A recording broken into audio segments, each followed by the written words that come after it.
He was the party prince. He was photographed incessantly, falling out of one nightclub after another. Who rebelled against royalty. He decided he might leave the royal family. Haunted by his mother's death, it destabilized him and caused chaos for years. He struggled to find his way. Being royal for Harry was a burden and a curse. She's an American actress. I was like, okay, well, I'm going to really have to up my game. Unlike any royal bride before. Go back a few generations, and everything about Meghan Markle disqualifies her from marrying Harry. A modern royal couple who will change history. The Queen made an exception and broke from royal protocol. Redefine royalty. Do you see any scenario by which Harry and Meghan overshadow Kate and William? It was my first thought. And modernize the monarchy. The world's view of the British monarchy is probably going to be determined more by Harry and Meghan than by William and Kate, certainly by Charles and Camilla. That's a very unusual situation. Tonight, a CNN special report. A royal match, Harry and Meghan. I'd never even heard about her until this friend said Meghan Markle. I was like, right, okay, give me a bit of background. It is July 2016 in London when Britain's most eligible bachelor, Prince Harry, is set up on a blind date. It was definitely a setup. It was a blind date. I was beautifully surprised when I walked into that room and saw her, and there she was sitting there. I was like, okay, well, I'm going to really have to up my game. Harry ups his game, and they begin a whirlwind romance. Just weeks later, they're vacationing together in Botswana, Africa. We camped out with each other under the stars. She came and joined me for 5 days out there, which was absolutely fantastic. In the months that follow, they date long distance, meeting up in London and Toronto, where Meghan, an actress, is filming her TV show Suits. Wow, you're pretty. Good. You've hit on me. We can get it out of the way that I am not interested. No. The whole time keeping their relationship a secret. I mean, when they first met, nobody knew about it. I mean, they are such a charismatic couple. Penny Junor wrote a biography about Harry. They kept this relationship quiet. Which is itself impressive. It is impressive. I mean, the great fear about Harry finding a wife was always going to be the intrusion of the press, because that is what had killed 2 previous long-term relationships.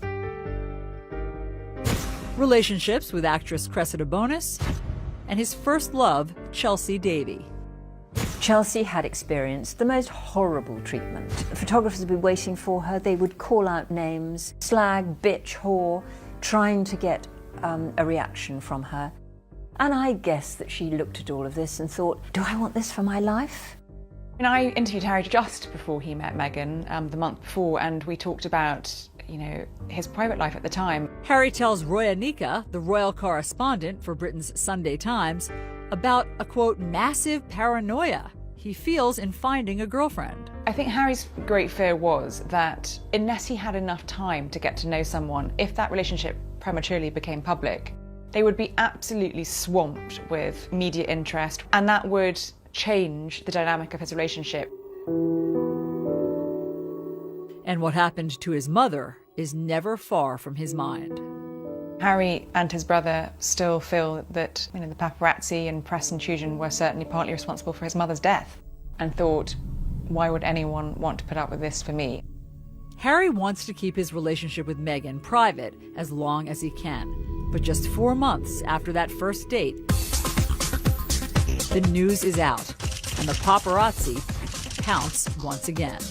I mean, there was a photographer who got inside Meghan's house in Toronto. The paparazzi were camping on her mother's front lawn and following, and harassing all members of her family, anybody really who knew her.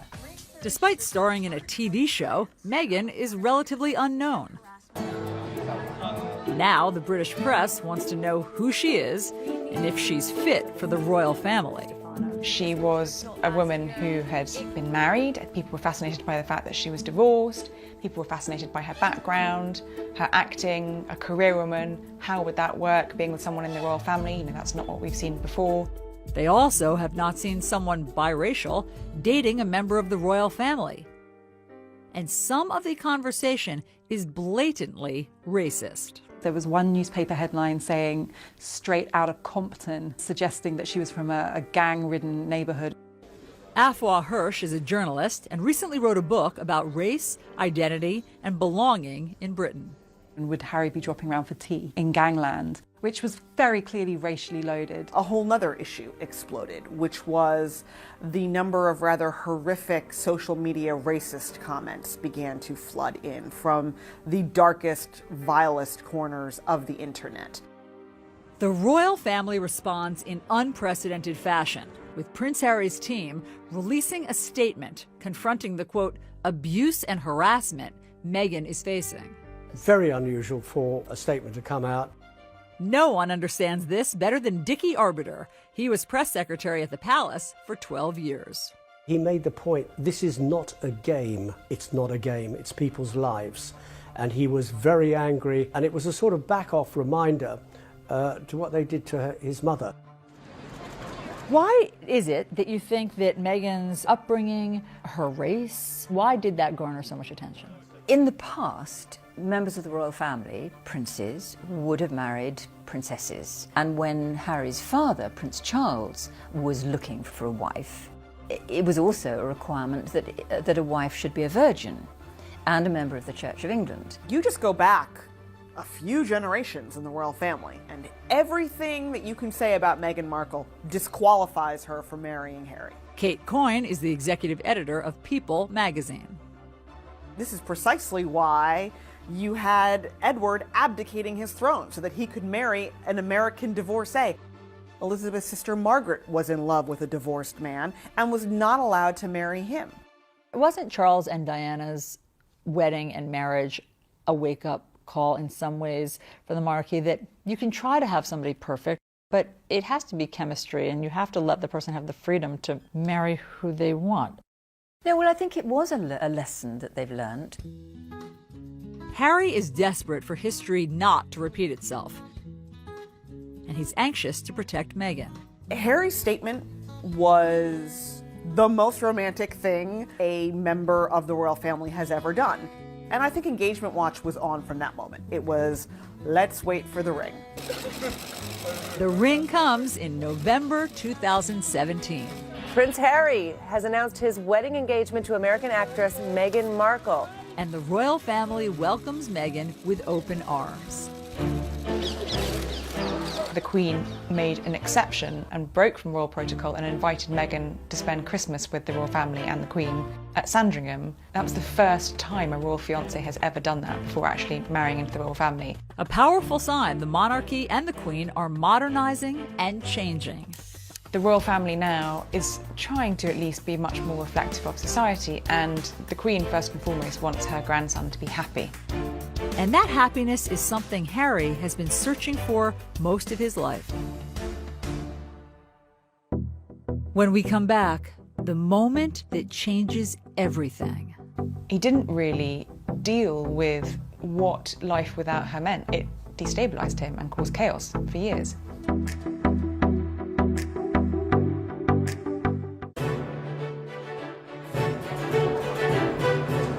September 15th, 1984.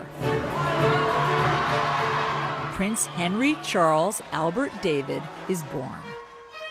Harry came into the world very different to his brother, who was heralded as the next in line to the throne of England. But Harry was the spare. Paul Burrell was Princess Diana's butler. So all through Harry's formative years, he always knew that he was second. He was always referred to as the spare, just always second best. And I think that had a profound effect on Harry. His childhood is also impacted by his parents' marital troubles. Harry grew up in a very tricky household. The prince and princess were never happy together, in a marriage that had failed before it even began. And I remember the times when Diana was shut away and quiet or crying, and the boys would write little messages, "Please don't cry, Mummy." and they would put it under the door. When Charles and Diana divorce, it hits Harry hard. Then, 1 year later, his mother is killed. Harry is just 12 years old. This incredibly loving figure who had given him so much warmth and comfort in what was a very difficult childhood and extraordinary upbringing was suddenly gone. I remember Harry coming back to Kensington Palace shortly after the funeral, and he ran down the corridor and flung himself into my arms and cried. And his tears wet my shirt through. He was devastated. Got the phone and... Harry later admits to ITV he has deep regrets about his final phone call with his mother. I can't really necessarily remember what I said, but all I do remember is probably, you know, regretting for the rest of my life how short the phone call was. And if I'd known that that was the last time I was going to speak to my mother, the things I would have said to her. Looking back on it now, it's incredibly hard. I have to sort of deal with that for the rest of my life. Guilt and grief he never expresses at the time. I think it was a classic case of don't let yourself think about your mum and the grief and the hurt that comes with it, because it's never going to bring her back, and it's only going to make you more sad. People deal with grief in different ways, and my way of dealing with it was by just basically shutting it out, locking it out. Prince Harry arrives here at Eton, the prestigious boys' boarding school, the year after his mother's death. And though he moves into the same house as his older brother William, Harry reportedly struggles academically and is miserable. Diana always said that she never wanted Harry to go to Eton because he would be compared to his brother's success. And she thought this would be the undoing of Harry's confidence.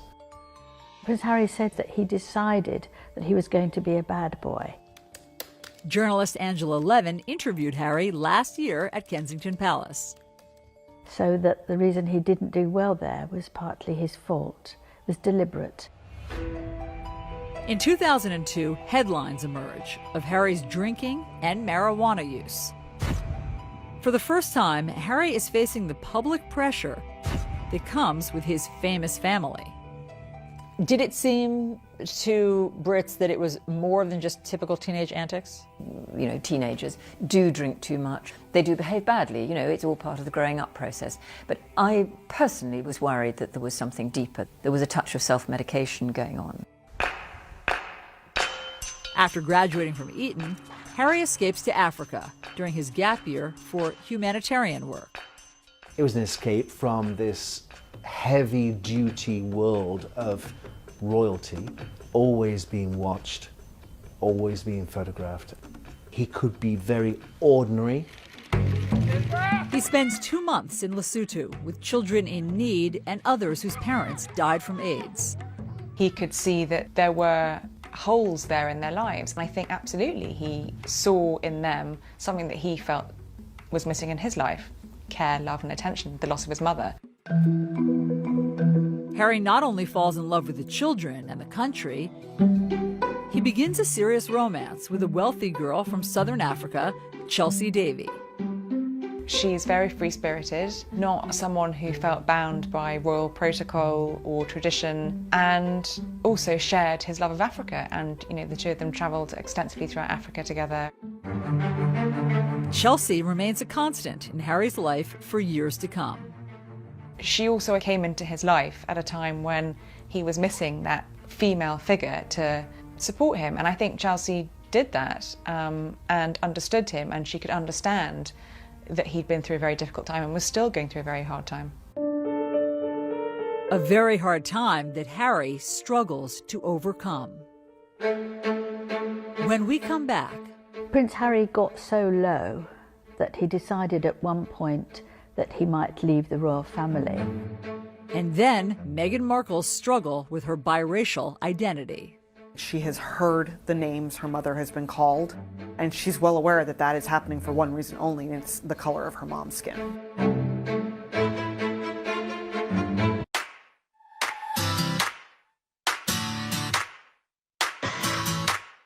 Meghan Markle grows up a world away from the pomp and circumstance of royal life.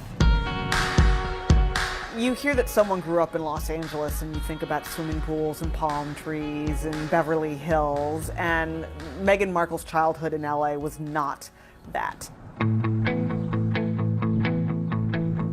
Born in 1981, she is the only child of Doria Ragland and Thomas Markle. Meghan's father was a lighting director for a number of shows in the Los Angeles area, most notably Married with Children. He eventually became the director of photography, and that was the sort of behind-the-scenes, less glamorous side of Hollywood. Meghan recounts spending time on the set with her father on The Late Late Show with Craig Ferguson. I grew up on the set of Married with Children every day after school for 10 years. I was there. Wow. I know. It's a very perverse place for a little girl who went to Catholic school, no less, to grow up. Meghan certainly had every reason to be dazzled by TV, film, the whole on-camera experience from a very young age because she grew up around it.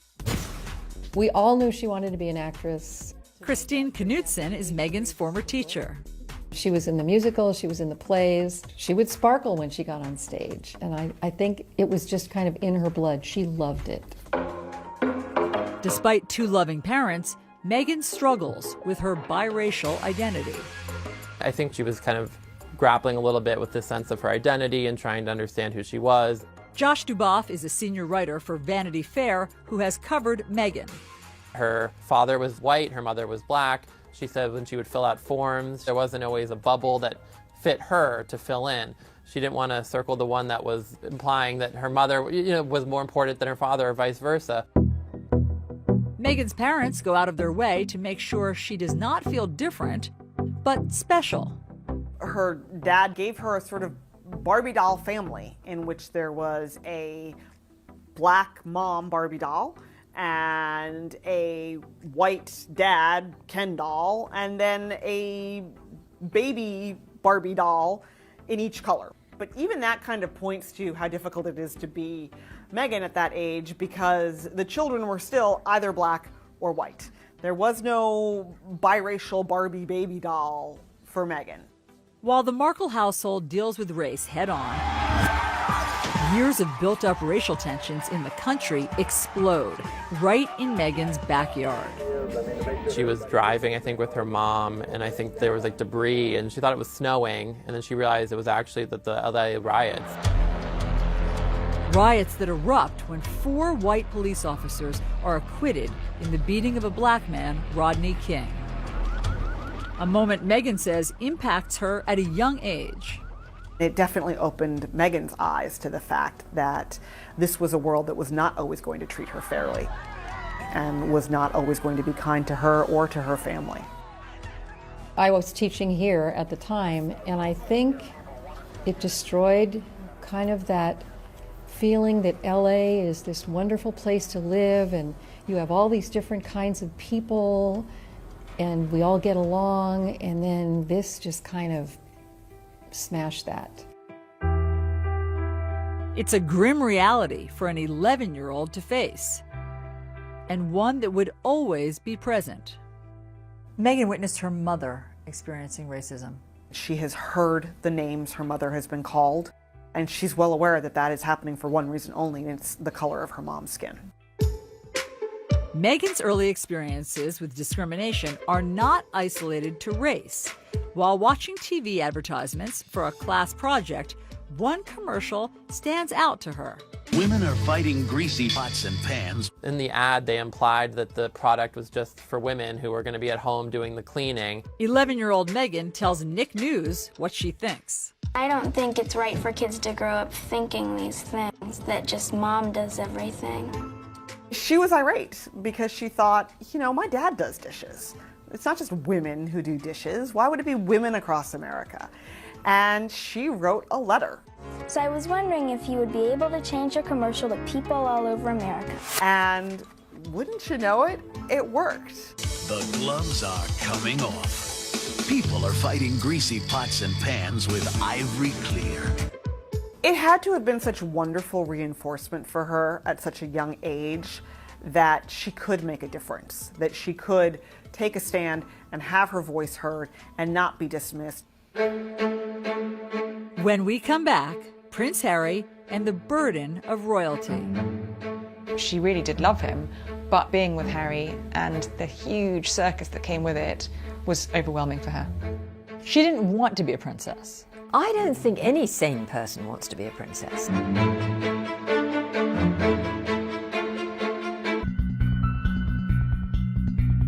Outrage around the world after Britain's Prince Harry shows up at a costume party. Dressed as a Nazi, threatened Nazi. And that just seems like a moment of extremely bad judgment. It was a moment of complete and utter thoughtlessness. You know, he was young, he was very troubled, and he was drinking far too much. And he was a bit of a loose cannon. At just 20 years old, Harry is earning a reputation as reckless and self-destructive. He was photographed incessantly after he left school during a sort of gap year, falling out of one nightclub after another. And he has a run-in with the paparazzi that leaves a photographer with a split lip. For many years, it was a real worry about what would happen to Harry because he didn't seem to want to be a royal. He really kicked against it. He wanted to be a normal human being.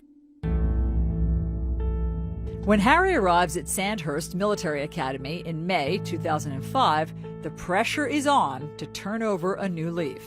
He'd not had that discipline for so many years. People were concerned that Harry wouldn't find his way. Sandhurst is nothing like the lavish royal lifestyle that Harry has become accustomed to. And throughout the 44-week grueling training course, he's treated like every other soldier. It could be said it kind of knocks a bit out of you. General Lord Richard Dannatt was chief of the British Army. In the early days, the first 5 or 6 weeks, when the training is really tough, it encourages people to rely on each other, to help each other. Harry is one of the guys, yet there are painful reminders he's still a royal. When his unit deploys to Iraq in May 2007, Harry is forced to stay behind. There have been a number of specific threats, specifically aimed at Prince Harry. And it's for that reason that I've decided that the risk to Prince Harry is too great. I think when he was told he couldn't go, it was a really low point for him. I didn't sort of join the army thinking that I was never going to go on operations. It was very hard, and I did think, well, clearly one of the main reasons that I'm not allowed to be going is because of the fact of who I am. But months later, a secret deployment to Afghanistan gives Harry a taste of the front lines. As far as I'm concerned, I'm out here as a normal JTAC on the ground and not Prince Harry. It's very nice to be sort of a normal person. For once, I think this is about as normal as I'm ever going to get. It was pretty much a turning point in his life, but I think he realised the seriousness of life, really rose to the responsibilities. But after 10 weeks on the ground, his mission is leaked, and Harry is immediately evacuated. It wouldn't have taken the Taliban or others long to have searched around and perhaps found where he was. So there was a risk to him, but I think also if there was an increased risk to him, there was an increased risk to the other soldiers who were around him, and the only sensible and safe thing to do was to bring him back. He was very angry. To use the words of his private secretary, he was boiling mad, and he sort of headed for the gutter. And what did that look like? He started drinking very heavily. He was fed up with who he was. Who he was is also causing tension in his relationship with his longtime girlfriend, Chelsea Davy. She really wasn't that fussed at all by the trappings that came with Prince Harry. In April of 2011, Harry brings Chelsea here to Westminster Abbey for the wedding of his brother, Prince William, and Kate Middleton. There are 1 million people lining these streets, and millions more watching on TV around the world. It's an intense spotlight that Chelsea struggles to cope with. Actually, she was very determined that that would not be her life, and she wanted a career of her own, and ultimately I think that was one of the things that ended their relationship. She didn't want to live inside the goldfish bowl. Harry does not either, and he is determined to return to the battlefield. When he came to see me, he sort of sat rather slumped in a chair and said, "The trouble is, I can't be like a normal young man." But that time in Afghanistan had given him 10 weeks to be a normal young man, and he desperately wanted to replicate that again. And he accepted, and his private secretary accepted, that probably the only way he could go back was within the anonymity of being inside a helicopter, and he'd therefore need to learn to fly a helicopter. After 2 years of training, Harry not only becomes an Apache pilot, he is the top gun on his weapons course. He got it on his own. It wasn't because he was a prince. He actually had to fight really hard for it. He was one of the very top Apache attack helicopter pilots. Harry returns to Afghanistan in September 2012. He did exceptionally well. Brigadier Neil Sexton was Harry's commander on the ground. You go out there with the anticipation of having to use the Apache's weapon systems and to bring them to bear without any collateral damage, and also to conduct yourself in a way that's safe in the most demanding of environments. I actually believe that his success on that Apache, on those Apache aircraft, was the making of Harry. I think Harry, who had spent all his life being second best to his brother, being the spare, suddenly found something that he could do, and could do better than anybody else. And that gave him confidence that he had never ever had before. And he just, it changed him, I think. When Harry leaves the Army after 10 years of service, his future is uncertain. I don't think there are any career options for a royal prince. It's easy for William. He's heading towards the throne. I think being royal for Harry was a burden and a curse because he was only the spare. What was his job? What was his way forward? As Harry finds his way, another romance is on the rocks. This time with his girlfriend of 2 years, Cressida Bonus. She really did love him, but I think the situation of being with Harry and the huge circus that came with it was overwhelming for her. I think Cressida took one look at what life with Harry would have involved and just turned her back on it. You know, she didn't want to be a princess. I don't think any sane person wants to be a princess. Who would want to be a royal princess? It's a burden. When we come back, Harry opens up about his royal role. He's living this life that he's been born into. It's not his choice. He decided he might leave the royal family. And then Meghan Markle's big break. She got lucky. She undoubtedly handed in a great audition, a great screen test, and she hit the jackpot.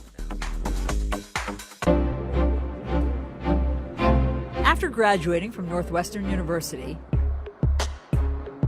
Meghan Markle moves home to Los Angeles. She's eager to chase her acting dreams, but the industry is tough. That is an industry that is built on judging you and tearing you down and rejecting you and making you second guess your weight and your skin and your hair and your talent and your poise. It's brutal. It's brutal. Harvey Young was Meghan's acting professor in college. When you leave college, it's a pretty bleak world of just laying bare your soul as part of audition before a casting agent, and then more often than not being told no. For Meghan, her identity struggle is magnified in Hollywood. What has she said about how her race impacted her getting jobs? Casting agents weren't always sure what to make of her. Is she going out for a Latina role? Is she somehow maybe Italian or even Middle Eastern? Or is she African American? Is she Caucasian? She undoubtedly felt like at times casting agents just threw up their hands and went, oh, never mind. Passed over for big roles, Meghan does get some small parts. Thank you. So what's going on here? What do you mean? What I mean is, like, you're way too cute to be just a FedEx girl.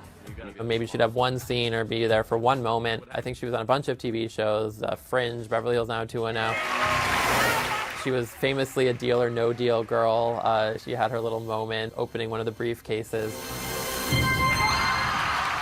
She has said that her 20s were brutal. Meghan struggled a lot.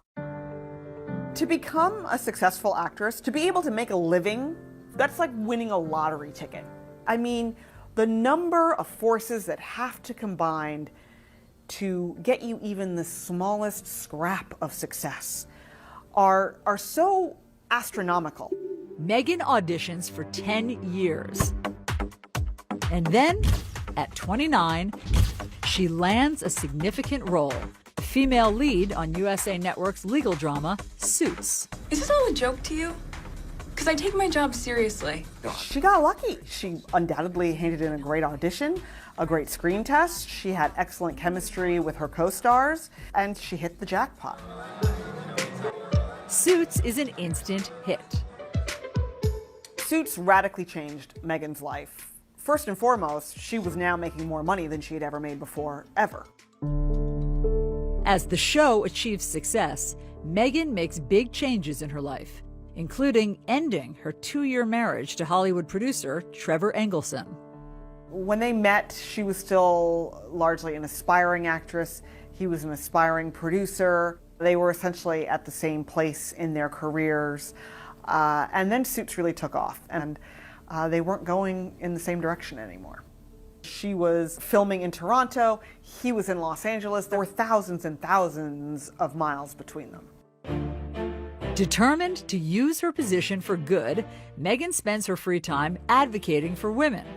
During a panel discussion, Meghan recounts how the success of the show emboldened her to stand up for herself. Every script seemed to begin with, Rachel enters wearing a towel. And I said, nope, not doing it.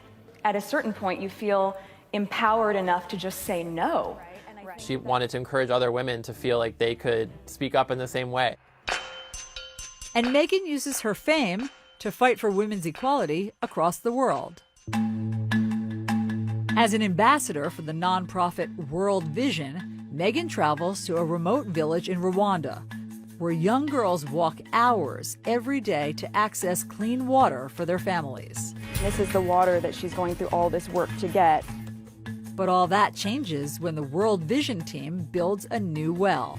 These girls are able to stay in school because they aren't walking hours a day to go and get water, and this clean water source has changed the entire community. She has a sense that if she's been given a platform, if she has some influence, that there's a responsibility she has to use that for good. Laura Dewar is the Chief Marketing and Development Officer for World Vision. And she travels with Meghan to India in January of 2017. They visit local businesswoman Suhani Jalata in Mumbai, where the lack of sanitary products and the stigma around menstruation keeps young girls out of school.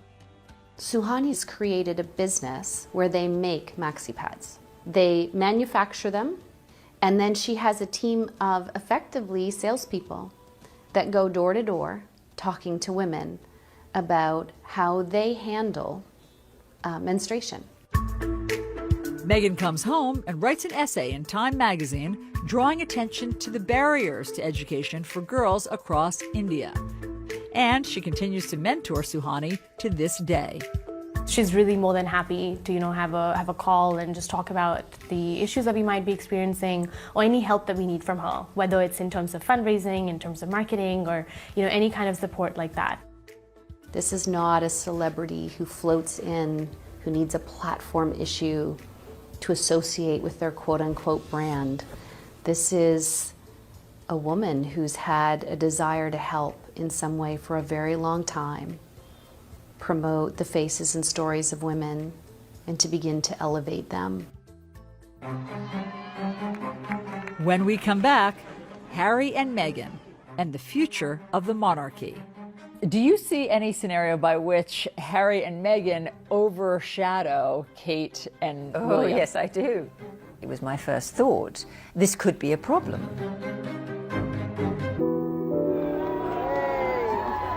Summer 2017. It's been 20 years since Princess Diana's death, and Prince Harry is speaking about it for the first time in a documentary for the BBC. When you're that young and something like that happens to you, I think it's lodged in your heart and your head, and it stays there for a very, very long time. For nearly 2 decades, Harry says he held back his grief. He didn't really deal with what life without her meant, I think, for a very long time. And then when he did finally confront it, it destabilized him and caused chaos for years. I spent a long time in my life with my head buried in the sand, thinking, I don't want to be Prince Harry, I don't want this responsibility, I don't want this role. Look what's happened to my mother, why does this have to happen to me? Harry even considered a drastic move. Prince Harry got so low that he decided at one point that he might leave the royal family. He's living this life that he's been born into, it's not his choice. And I think he felt at times very cross about that. Did Diana's death affect Harry differently than William? Harry was that much younger, and interestingly enough, last year he admitted for the first time to mental health issues. And you can't help but having a mental health issue in terms of having lost a parent, not being able to grieve in the same way as you or I might be able to do. He wasn't able to do that, so he'd bottled it all up inside him. Now, Harry is letting it all out, sharing his struggle as part of his Heads Together campaign with Prince William and Kate to end the stigma around mental health. I never really talked about losing a mum at such a young age. I always thought to myself, what's the point in bringing up the past? It ain't going to change it. It ain't going to bring her back. And when you start thinking like that, it can be really damaging. And Harry ultimately chooses a future he hopes would make his mother proud. I felt an overwhelming connection to many of the children I met. Something he shared with the BBC. Now all I want to do is try and fill the holes that my mother has left, and that's what it's about for us, is trying to make a difference, and in making a difference, making her proud. He spends much of his time working on the charity he created for the children he met in Lesotho, Africa. You look at Harry's work with HIV and AIDS, that was something that his mother, as Harry said, smashed through the stigma of that when she was alive. And he's focused on the Invictus Games, an Olympic-style competition he started to give wounded veterans a chance to be defined by more than their injuries. It's life-changing. It really is life-changing for them. I think he has used his own experience of loss and sadness and bereavement to help these soldiers. And the bereavement doesn't just mean losing someone, it means losing yourself, I think, too. He's embraced who he is. It took him a long time to get there, but he now fully understands that being Prince Harry, he can make people's lives better by putting his name to things. He's making a difference. Through it all, Harry has endeared himself to the public, becoming one of the most popular members of the royal family. Harry is incredibly likable, and he is incredibly genuine. What you see is what you get. He is so natural with people, much more, I think he's the most natural member of the family. He throws out the rule book. And that makes him enormously valuable to the monarchy. The courtiers at Buckingham Palace used to say, "What are you going to do about Harry?" And now they're saying, "What are you going to do with Harry?" Because Harry is a magic bullet. As Harry helps carry the monarchy forward, he will continue to do things his own way, like proposing to the woman he loves, not someone British royalty might expect. I think it's a wonderful coincidence that Harry has fallen in love with somebody who is American, mixed race, divorced, and a career woman. She is very representative of our society today, and I think that makes the monarchy much more user-friendly. And in Meghan, Harry has found someone who can cope with the role and is not afraid of the spotlight. Meghan was utterly enchanting when she appeared for the first time in Nottingham. She behaved as though she'd been doing it all her life. On Saturday, May 19th, Harry and Meghan will get married here on the grounds of Windsor Castle in St. George's Chapel. It will be a very traditional wedding for this very modern royal couple. Meghan and Harry love story is a terrific story. It has unlimited fairy tale appeal. I heard you were amazing in Chicago. She does what she feels comes naturally. And Harry is the most relaxed member of the royal family. Do you see any scenario by which Harry and Meghan overshadow Kate and Oh, William? yes, I do. I do. I mean, this is immediately was my first thought. You know, this could be a problem. because Harry and Meghan are a very compelling couple. They're very charismatic and very relaxed and easy. The cameras will follow them. William and Kate there's a much more rigidity to them, as possibly there has to be, because he is going to be king. To some who have known the family well, Harry and Meghan will play a critical role in the monarchy's future. The world's view of the British monarchy is probably going to be determined more by Harry and Meghan than by William and Kate, certainly by Charles and Camilla. That's a very unusual situation. The royal family need Harry to bridge the gap between the people and the monarchy, because without that connection, the royal family wouldn't survive. As he has his whole life, Prince Harry will likely continue to be a star in the royal show. With his irresistible appeal, down-to-earth charm, and, like his mother, a natural ability to connect. With Meghan by his side, this modern royal couple are on course to redefine Britain's most famous family and change the monarchy forever.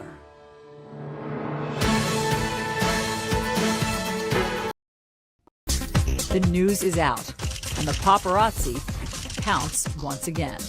I mean, there was a photographer who got inside Meghan's house in Toronto. The paparazzi were camping on her mother's front lawn and following, and harassing all members of her family, anybody really who knew her. Despite starring in a TV show, Meghan is relatively unknown. Now the British press wants to know who she is and if she's fit for the royal family. She was a woman who had been married. People were fascinated by the fact that she was divorced. People were fascinated by her background, her acting, a career woman. How would that work, being with someone in the royal family? That's not what we've seen before. They also have not seen someone biracial dating a member of the royal family. And some of the conversation is blatantly racist. There was one newspaper headline saying, "Straight out of Compton," suggesting that she was from a gang-ridden neighborhood. Afua Hirsch is a journalist and recently wrote a book about race, identity, and belonging in Britain. And would Harry be dropping around for tea in gangland, which was very clearly racially loaded. A whole nother issue exploded, which was the number of rather horrific social media racist comments began to flood in from the darkest, vilest corners of the internet. The royal family responds in unprecedented fashion, with Prince Harry's team releasing a statement confronting the, quote, abuse and harassment Meghan is facing. Very unusual for a statement to come out. No one understands this better than Dickie Arbiter. He was press secretary at the palace for 12 years. He made the point, this is not a game. It's not a game, it's people's lives. And he was very angry, and it was a sort of back-off reminder to what they did to his mother. Why is it that you think that Meghan's upbringing, her race, why did that garner so much attention?